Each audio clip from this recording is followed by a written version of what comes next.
नमस्कार साथियों, भूगोल से व्याख्याता परीक्षा की तैयारी करने वाले मेरे सभी प्यारे साथी, आप सभी का स्वागत है हमारे चैनल पे।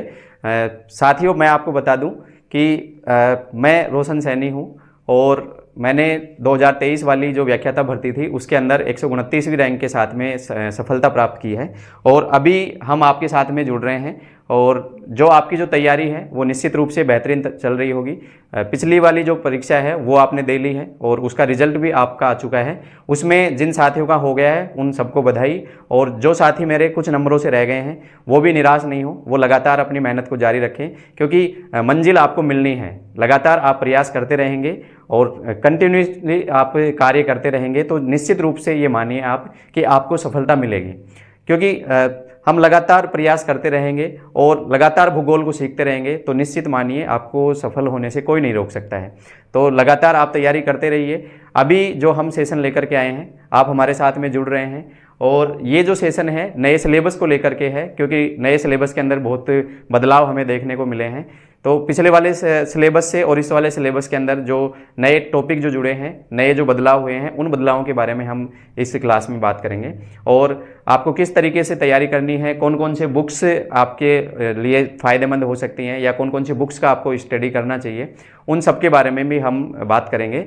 और लगातार कुछ ऐसे टॉपिक हैं जो आपके लिए हार्ड होते हैं, उनके लिए भी लगातार प्रयास करेंगे। और एनसीईआरटी की जो हमारी सीरीज़ है वो लगातार चली रही है और आपने देखा होगा सिलेबस के अंदर, आपने डाउनलोड कर लिया होगा सिलेबस, और उस सिलेबस के अंदर आपने देखा होगा कि 12वीं क्लास की 11वीं क्लास की जो हमारी भूगोल की जो पुस्तक है एनसीईआरटी की, उसके भी बहुत सारे टॉपिक्स हैं और वहाँ से लगातार प्रश्न आए हैं और आपको उन प्रश्नों को भी तैयार करना है। एनसीईआरटी की जो बुक है वो आपको पढ़नी ही पढ़नी है। इसके अलावा भी जो हमारी ज्योग्राफी की जो बुक्स हैं, कौन कौन सी बुक्स आपको पढ़नी हैं, उन सब के बारे में भी हम डिटेल से बात करेंगे। और आज का जो वीडियो है इसके अंदर हम सिलेबस विश्लेषण को लेकर के बात करेंगे कि सिलेबस में क्या बदलाव हुए हैं और किस तरीके के नए टॉपिक उसके अंदर जोड़े गए हैं। तो आपके पास में सिलेबस आपने डाउनलोड कर लिया होगा, उसी सिलेबस से संबंधित बातें करेंगे और ये जो बातें होंगी हमारी वो सिलेबस को हिंदी में करके कर रहे हैं।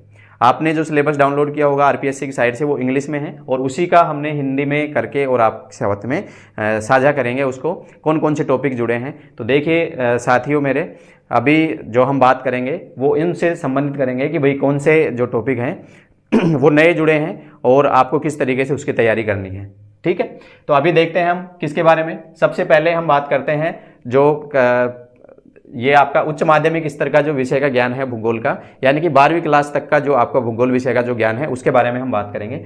और उसके बारे में हम देख रहे हैं कि जो हमारी जो पुस्तकें चलती हैं उसमें 11वीं क्लास की एक पुस्तक चलती है भौतिक भूगोल के मूल सिद्धांत नाम से, और उस भौतिक भूगोल के मूल सिद्धांत से संबंधित जो चैप्टर हैं वो हमारे यहाँ पर दे रखे हैं सिलेबस के अंदर। तो वो देखिए कौन कौन से टॉपिक हमें दे रखे हैं और किस तरीके से हमें उनकी तैयारी करनी है उसके बारे में हम बात करेंगे। तो आइए देखते हैं पहला जो टॉपिक जो नया डाला है। अभी पहले जो सिलेबस में था, पहले सिलेबस में ये वाला जो टॉपिक है अक्षांश, देशांतर और पृथ्वी की गतियों वाला, ये टॉपिक पहले सिलेबस के अंदर नहीं था। अभी ये जो टॉपिक है वो नया ऐड किया है और बहुत ही अच्छे तरीके से आप इसका जो तैयारी है वो कर सकते हो। और एनसीईआरटी की जो कक्षा 11 की जो पुस्तक है आपकी प्रैक्टिकल ज्योग्राफी की, उसके अंदर ये जो टॉपिक है अक्षांश देशांतर वाला, समय के निर्धारण वाला, वो टॉपिक वहाँ पर दे रखा है, आप उसको वहाँ से पढ़ सकते हो। फिर हम देखते हैं पृथ्वी की आंतरिक संरचना। ये पहले भी आपके टॉपिक था और अभी भी उसको ऐसे कैसे रखा गया है। चट्टानों वाला जो टॉपिक है ये भी ऐसे कैसे ही है। ज्वालामुखी और भूकंप से संबंधित जो टॉपिक है ये भी ऐसे कैसे ही है। अब यहाँ पर एक चेंज किया गया है, क्या है, भू आकृतिक प्रक्रियाएं। जो नया जो ऐड किया है उसमें क्या है, भू आकृतिक प्रक्रिया है। जबकि मेरे पास में जो पुराना सिलेबस है आपका, पुराना सिलेबस के अंदर जो बिंदु था यहाँ पे वो प्लेट टेक्टोनिक का था। प्लेट टेक्टोनिक जो टॉपिक है उसको हटा करके अब उसकी जगह पे क्या ले आए हैं, भू आकृतिक प्रक्रियाएं। तो भू आकृतिक प्रक्रियाओं से संबंधित आंतरिक बल, बाह्य बल, उनसे संबंधित क्या प्रोसेस होते हैं भू आकृति से संबंधित, उनके इस बारे में अभी जो नया टॉपिक ये ऐड किया गया है। और ये 12वीं की 11वीं क्लास की जो पुस्तक है आपकी उसके अंदर अच्छे से दे रखा है और सविंदर सिंह वाली जो बुक है उसके अंदर भी ये बहुत अच्छे से डिटेल से दे रखा है। ठीक है, तो अभी जो नया ऐड हुआ है वो क्या है, भू आकृतिक प्रक्रियाएं और स्थल रूप। स्थल रूपों के बारे में भी एनसीईआरटी किताब में भी बहुत अच्छे से दे रखा है और आपको उससे भी अच्छे से तैयारी और भी ज़्यादा तरीके से आपको पढ़ना है तो फिर आप सविंदर सिंह की पुस्तक भी पढ़ सकते हैं। फिर उसके बाद में देखते हैं हम नेक्स्ट जो टॉपिक है हमारा वायुमंडल की संरचना एवं संगठन। तो ये पहले भी था और अभी भी है सिलेबस में, ठीक है। तो यहाँ पर कोई चेंज नहीं हुआ है। चेंज जो हुआ है वो इस टॉपिक में हुआ है सूर्यातप एवं तापमान। यहाँ पहले जो सूर्यातप जो वाला जो टॉपिक था, या structure and composition of atmosphere, ये तो ऐसे कैसे था। Insolation and heat budget, heat budget को हटा दिया है, यानी कि जो हीट बजट वाला टॉपिक है उसको हटा करके और अब उसकी जगह पे नया टॉपिक क्या ऐड कर दिया है, तापमान वाला टॉपिक यहाँ पर ऐड कर दिया है। तो पहले ये तापमान वाला टॉपिक नहीं था, पहले यहाँ पर क्या था, हीट बजट था।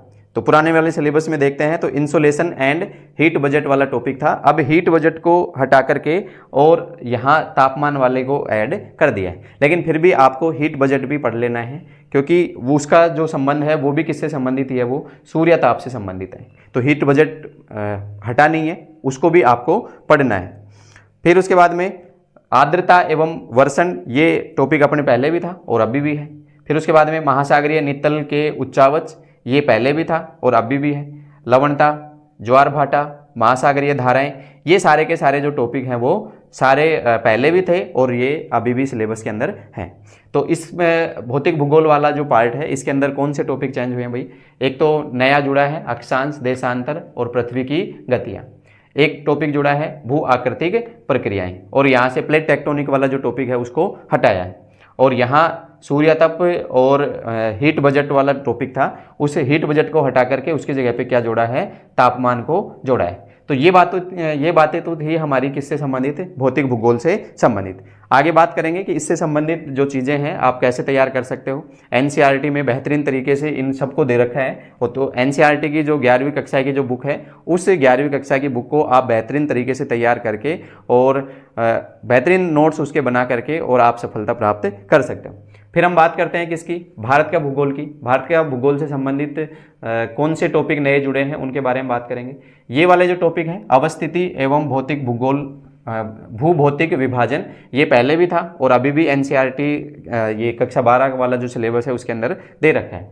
फिर दूसरा कौन सा है, जलवायु है, प्राकृतिक वनस्पति है, मिट्टियाँ, ये पहले भी टॉपिक था। आपदा प्रबंधन से संबंधित बातें, बाढ़, सूखा, भूस्खलन, ये पहले भी था और ये अब भी है आपके सिलेबस में। फिर प्रमुख फसलें, प्रमुख खनिज संसाधन, ये पहले भी सिलेबस में था और अभी भी ये सिलेबस के अंदर है। यहाँ जो नया जो जुड़ा है वो क्या जुड़ा है भाई, प्रमुख उद्योग। क्या जुड़ा है अभी सिलेबस के अंदर हमारे, प्रमुख उद्योग, ये नया बिंदु जुड़ा है। पहले यहाँ प्रमुख उद्योग, अब उद्योगों के अंदर तो सारे उद्योग अपने को पढ़ने पड़ेंगे, लेकिन पहले जो सिलेबस के अंदर जो मेंशन था उसके अंदर था आयरन एंड स्टील इंडस्ट्री और कॉटन एंड टेक्सटाइल इंडस्ट्री। इसका मतलब लौह एवं इस्पात उद्योग और सूती वस्त्र उद्योग, केवल 2 ही उद्योगों के बारे में बात कर रहे थे। अभी यहाँ पर उद्योगों को क्या कर दिया, प्रमुख उद्योग। तो यहाँ आपको भारत में जो जितने भी उद्योग हैं प्रमुख, उन सब के बारे में यहाँ स्टडी हमें करनी है। तो पहले वाले में और इस वाले में ये थोड़ा सा चेंज हुआ है। पहले केवल 2 इंडस्ट्री पूछ रहे थे हमसे और अब यहाँ पर प्रमुख उद्योग दे करके जो अन्य जो इंडस्ट्रीज हैं उनके बारे में भी हमें अध्ययन करना है। फिर जनसांख्यिकीय विशेषताएं, यानी जनसंख्या से संबंधित जो बातें हैं ये पहले भी सिलेबस में थी और अभी भी सिलेबस के अंदर ऐसे कैसे रखी है। फिर है परिवहन और संचार से संबंधित, ये एक नया बिंदु जोड़ दिया है। परिवहन एवं संचार वाला जो बिंदु है ये इस बार सिलेबस के अंदर नया जोड़ा है।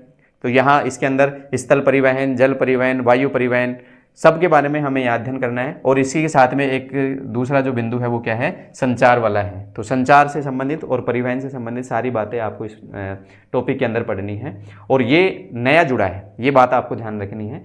तो इसको भी आप तैयार कर सकते हो। एनसीईआरटी के अंदर भी इसको बहुत अच्छे से दे रखा है, परिवहन एवं संचार वाला जो टॉपिक है उसके अंदर इसको बहुत अच्छे से दे रखा है। और फिर एक ये नया टॉपिक जुड़ा है क्या, पर्यावरणीय मुद्दे।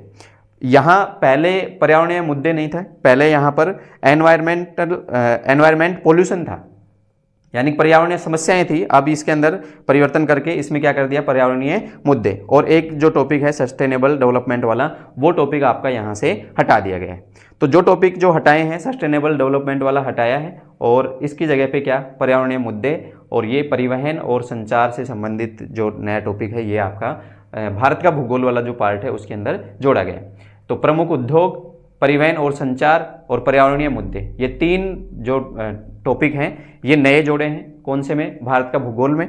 और भौतिक भूगोल के अंदर 3 जो टॉपिक जुड़े हैं, अक्षांश, देशांतर क्या होते हैं, पृथ्वी की गतियाँ, भू आकृतिक प्रक्रियाएं और तापमान, ये नए जोड़े गए बिंदु हैं। तो आप इन बिंदुओं को आसानी से और बहुत ही बेहतरीन तरीके से आप कर सकते हो इनको। ये जो भौतिक भूगोल वाला जो पार्ट है, ये एक बार तो आपको एनसीईआरटी की बुक पढ़नी है। एनसीईआरटी की बुक के अंदर ये सारे टॉपिक हैं, तो इन सारे टॉपिकों को पहले बेसिक रूप से आपको समझना है। और अब जो आरपीएससी का जो स्टैंडर्ड जो चेंज हुआ है, जो पेपर की जो कठिनाई का जो स्तर जो बढ़ा है, वो समझ के ऊपर आधारित जो प्रश्न आ रहे हैं, तो वो समझ पे आधारित प्रश्न आपके कहाँ से सही होंगे? एक बार आप एनसीईआरटी को बेसिक रूप से, और मैं आपको बता दूं एनसीईआरटी की पुस्तकों को हमने भी बहुत पढ़ा था, और उसके अंदर मतलब ऐसी चीज़ें हैं, हर लाइन के अंदर प्रश्न बन सकते हैं और बने भी हैं। चाहे आपके कॉलेज लेक्चर का पेपर हो, चाहे स्कूल लेक्चर का पेपर हो, चाहे सेकेंड ग्रेड का पेपर हो, सभी एग्जामों के अंदर जब हम भूगोल वाला पार्ट को देखते हैं तो एनसीईआरटी के अंदर से लाइन टू लाइन प्रश्न उठा करके बनाए हैं। तो वहाँ से आपको आरपीएससी के जो प्रश्न हैं वो बहुत ही बेहतरीन स्तर के प्रश्न देखने को मिलते हैं। और बहुत ज़्यादा बड़ी किताबें नहीं हैं ये, 11वीं 12वीं की किताबें, बहुत ही आसानी से आप इनको पढ़ सकते हो, तैयार कर सकते हो। और 11वीं और 12वीं की जो किताबें हैं, और पूरी किताबें नहीं पढ़नी है, जो सिलेबस के अंदर हमारे हैं वो सिलेबस वाली जो चीज़ें हैं वो ही इसके अंदर से तैयार आपको करनी है। ठीक है, तो ये जो बिंदु हैं ये हमारे कक्षा उच्च माध्यमिक स्तर के भौतिक भूगोल और भारत का भूगोल से संबंधित हैं। अब आगे देखते हैं हम कौन से हैं, मानव भूगोल से संबंधित कौन से बिंदु हैं हमारे, उनको देखते हैं हम। आइए साथियों, अब हम बात करते हैं आगे। मानव भूगोल के जो चैप्टर हैं वो हमारे एज इट इज़ हैं। मानव भूगोल के अंदर कोई परिवर्तन यहाँ नहीं किया गया है।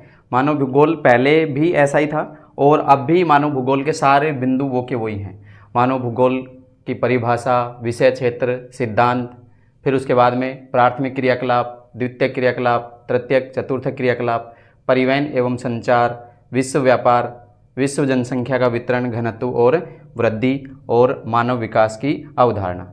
ये साथियों पहले भी ये सारे के सारे टॉपिक ऐसे ही थे और अब भी ये सारे के सारे एज इट इज रखे गए हैं। तो यहाँ तो कोई परिवर्तन आपको देखने को नहीं मिलता। लेकिन हाँ, आपको एक विशेष ध्यान रखना है कि सबसे बड़ा जो परिवर्तन देखने को मिला है हमें, वो हमारे जो प्रायोगिक भूगोल से संबंधित जो चैप्टर थे उनके अंदर बहुत ज़्यादा परिवर्तन हमें देखने को मिलता है। और ये अच्छी बात भी है, क्योंकि सबसे ज़्यादा जो परेशानी थी वो इसी सेक्शन में होती थी।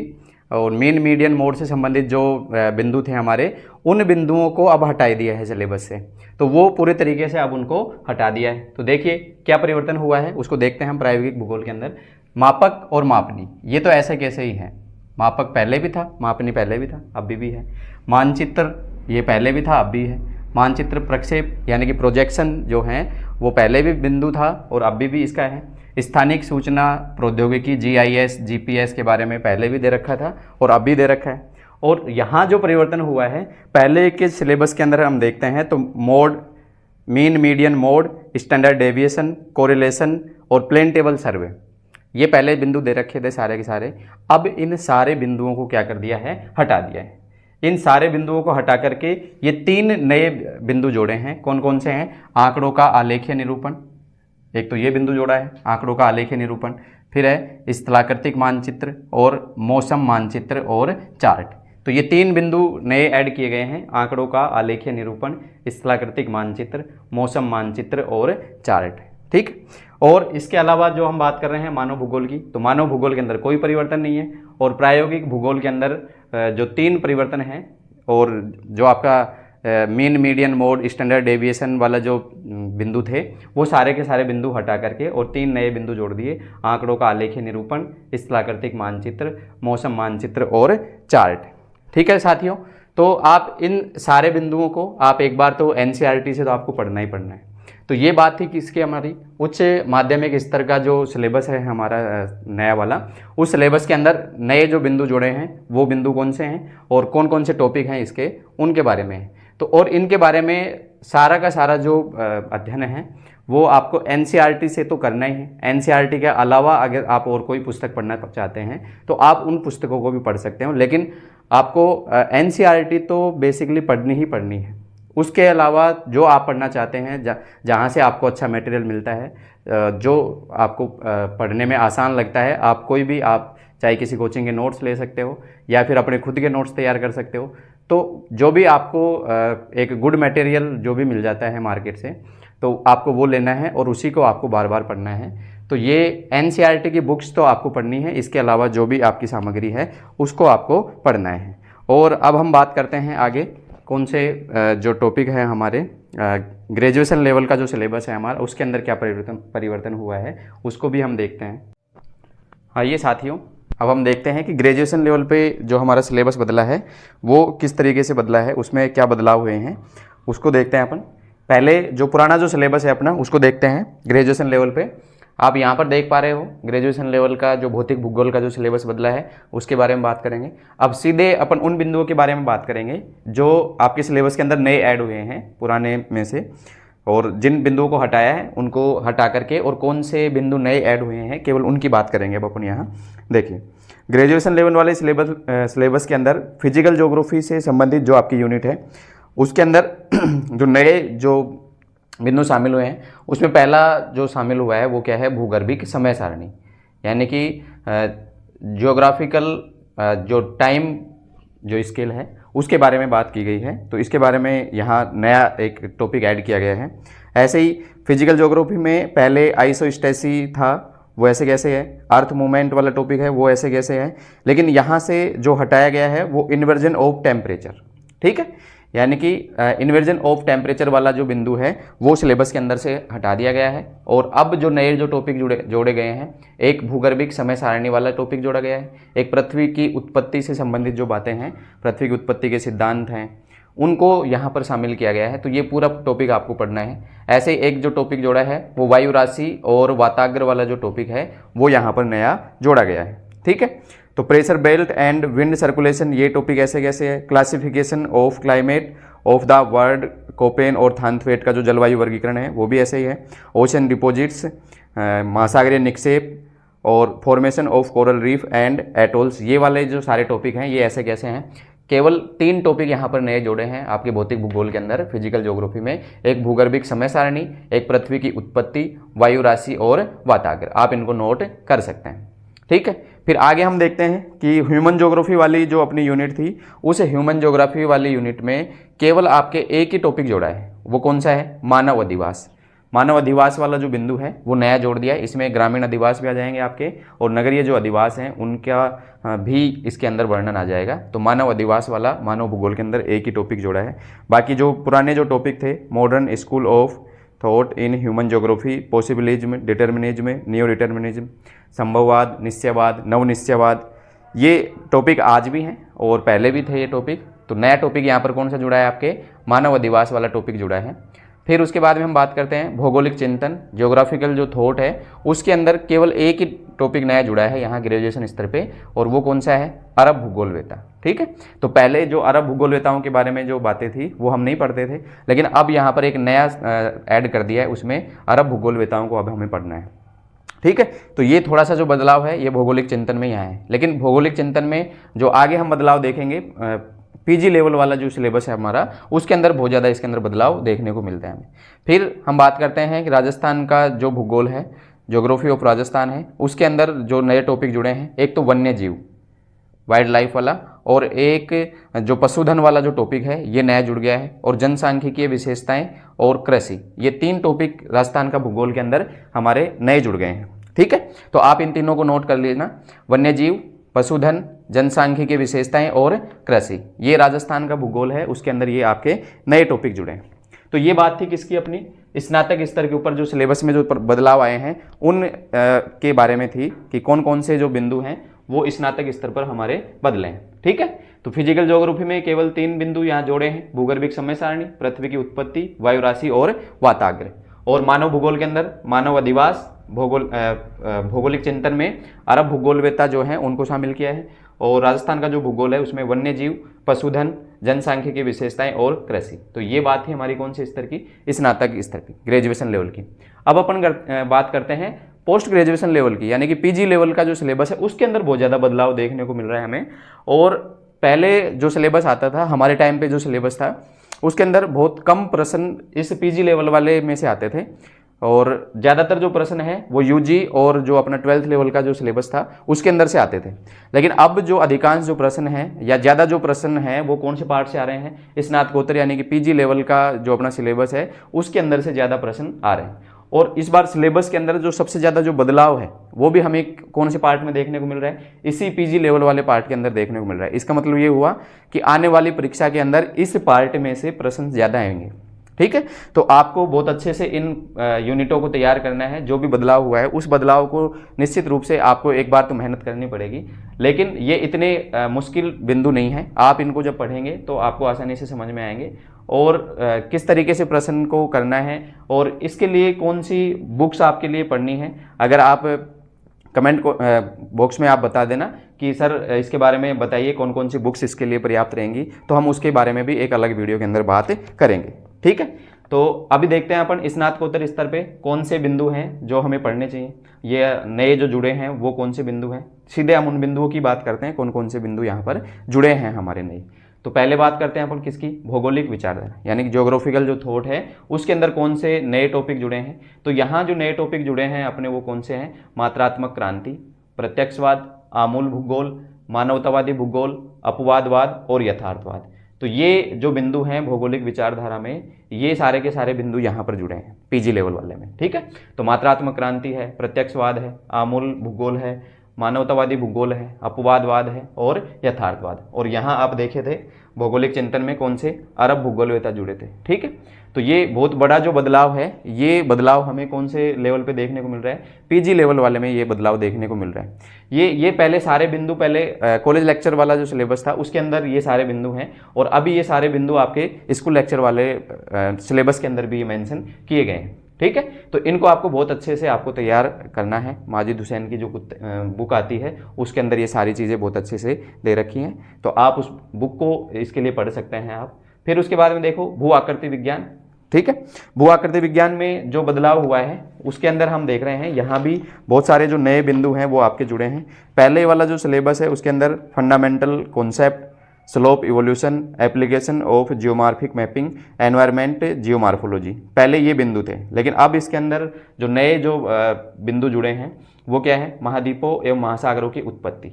तो महाद्वीप और महासागरों की उत्पत्ति से संबंधित जो सिद्धांत हैं वो सारे के सारे हमें यहाँ पर पढ़ने हैं।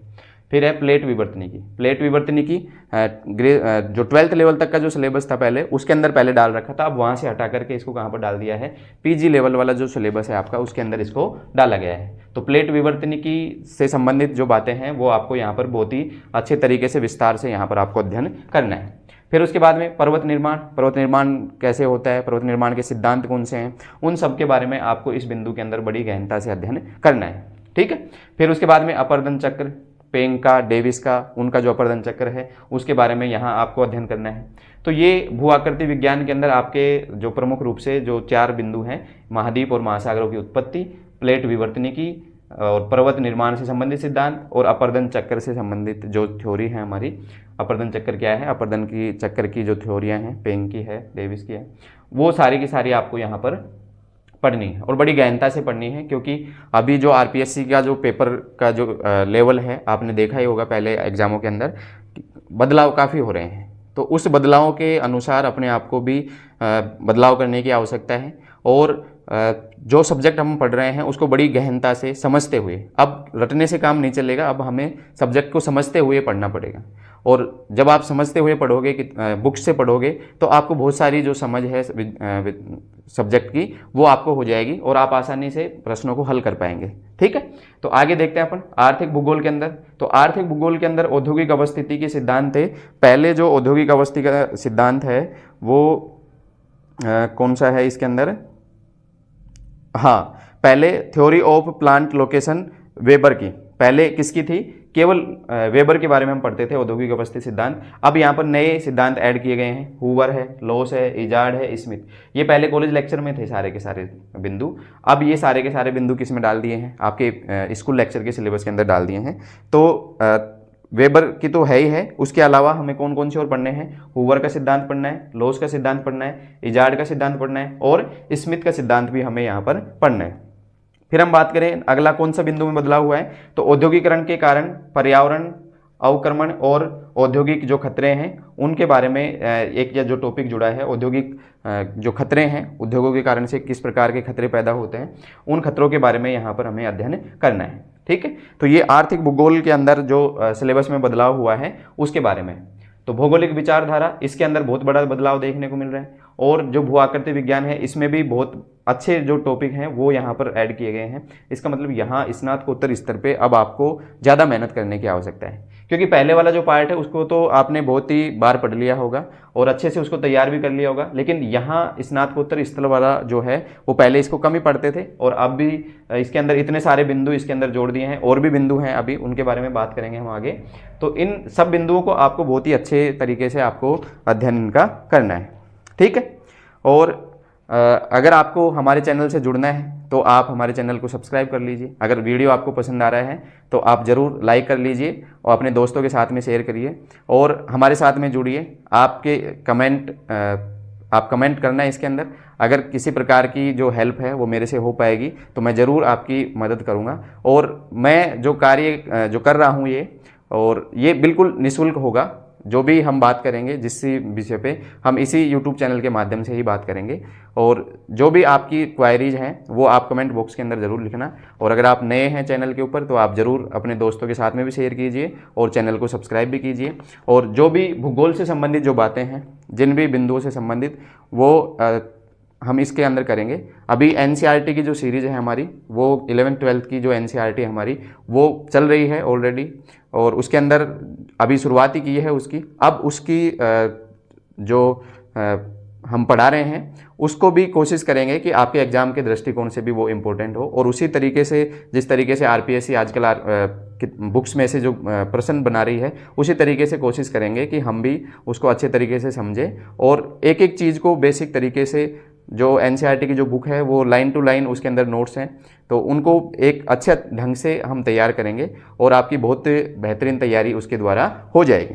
ठीक है, तो अभी जो हम बात कर रहे हैं आगे जो सिलेबस में बदलाव हुआ है उनको देखेंगे कि कौन कौन से जो आगे जो बिंदु हैं उनके अंदर बदलाव हुआ है। अभी स्नातकोत्तर स्तर पे जो बात है हमारी, उसको देख सकते हो आप, कौन से नए बिंदु जुड़े हैं। अब आगे की बात कर रहे हैं अपन कि कौन से और नए बिंदु हमारे जुड़े हैं। चलिए साथियों, अब हम बात करते हैं आगे जो हमारा सिलेबस में बदलाव हुआ है उसको देखते हैं। नगरीय भूगोल का जो आपके स्नातक लेवल पे या PG लेवल पे जो आपका सिलेबस में जो बदलाव हुआ है उसमें देखिए कौन कौन से नए सिलेबस जुड़े हैं। पहले origin and growth of town in ancient, medieval and modern period, umland, principle of town planning. पहले केवल इतने ही टॉपिक थे आपके, और अभी जो इसमें नए जो टॉपिक जुड़े हैं वो एक कौन सा हो गया, नगरीय आकारिकी। पहला जो टॉपिक हो गया वो नगरीय आकारी से संबंधित। दूसरा हो गया नगरीय आकारिकी संरचना के सिद्धांत जो हैं उसके बारे में है। और तीसरा जो है वो क्रिस्टोलर का केंद्रीय स्थल सिद्धांत, इसके बारे में पहले नहीं था ये टॉपिक, और अभी ये क्रिस्टोलर का केंद्रीय स्थल सिद्धांत भी आ गया। नगरीय आकारिकी के सिद्धांत भी आ गए, और नगरीय जो आकारिकी है उसके बारे में भी हमें अब पढ़ना पड़ेगा। ठीक है, फिर हम देखते हैं कृषि भूगोल, एग्रीकल्चर ज्योग्राफी में क्या परिवर्तन हुआ है। पहले वोन थ्यूनेन की एग्रीकल्चर लोकेशन जो थ्योरी थी वो थी, अभी यहाँ पर कृषि प्रणालियाँ और कृषि अवस्थितिकी के जो सिद्धांत हैं वो यहाँ पर दिए हैं। पहले क्या है, यहाँ क्या था, कृषि प्रणाली, और अब दिया है कृषि अवस्थितिकी के सिद्धांत। ठीक है, फिर और क्या दिया है, भूमि उपयोग के प्रारूप और नवाचार का प्रसार।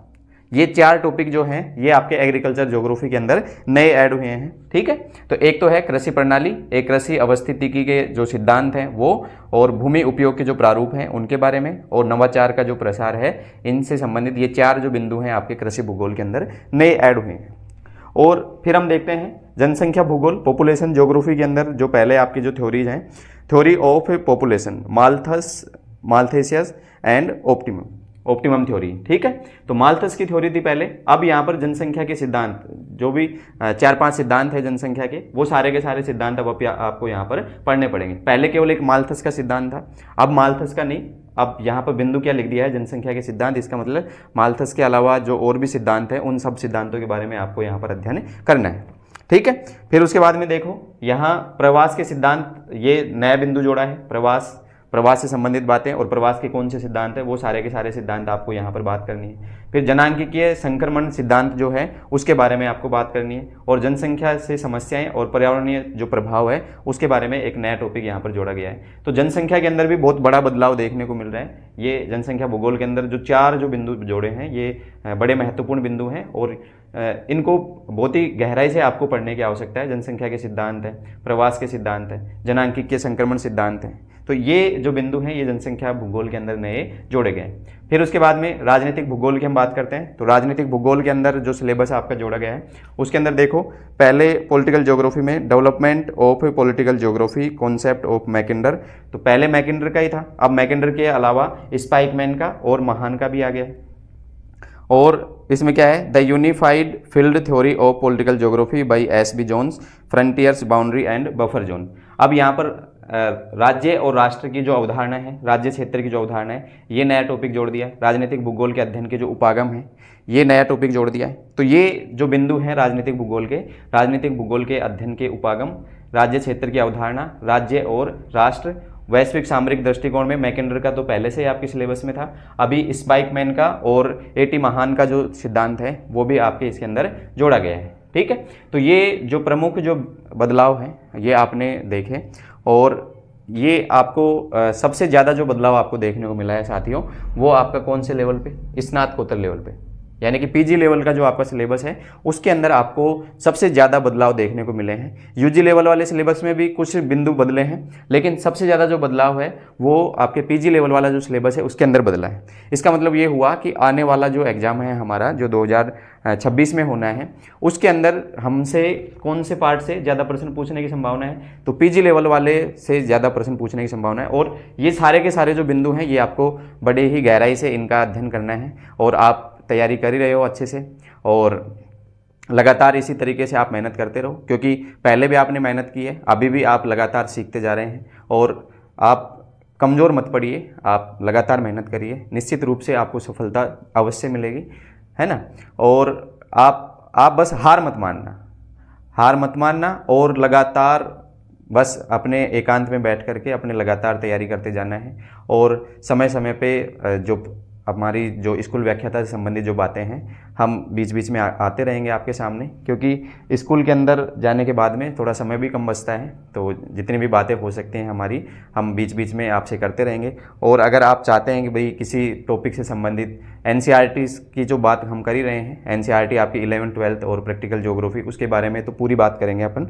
और इसके अलावा भी जो आपका पीजी लेवल का जो सिलेबस है उसके अंदर भी अगर कोई टॉपिक के बारे में हम बात करेंगे तो आप कमेंट बॉक्स के अंदर बता देना कि सर इससे संबंधित बातें करेंगे, तो उससे संबंधित जो बात है वो पूरी क्या उसका हो सकता है, किस प्रकार से प्रश्न बन सकते हैं, तो उनके बारे में हम बात ज़रूर करेंगे।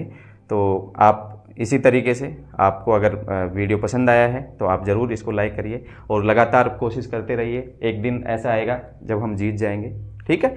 तो आप प्रयास करते रहिए, मेहनत करते रहिए, लगातार अपने आपको मोटिवेट रखिए और लक्ष्य के प्रति समर्पित रहिए और लगातार लगे रहिए, आपको निश्चित रूप से सफलता मिलेगी। जैसे हमें मिली, हमें भी पहले भरोसा नहीं था कि हमारा हो पाएगा कि नहीं हो पाएगा, लेकिन फिर हो गया और आज एक बहुत ही अच्छी जो नौकरी है आपकी स्कूल व्याख्याता की, बहुत ही अच्छी फीलिंग आती है जब आप नौकरी लग जाते हो।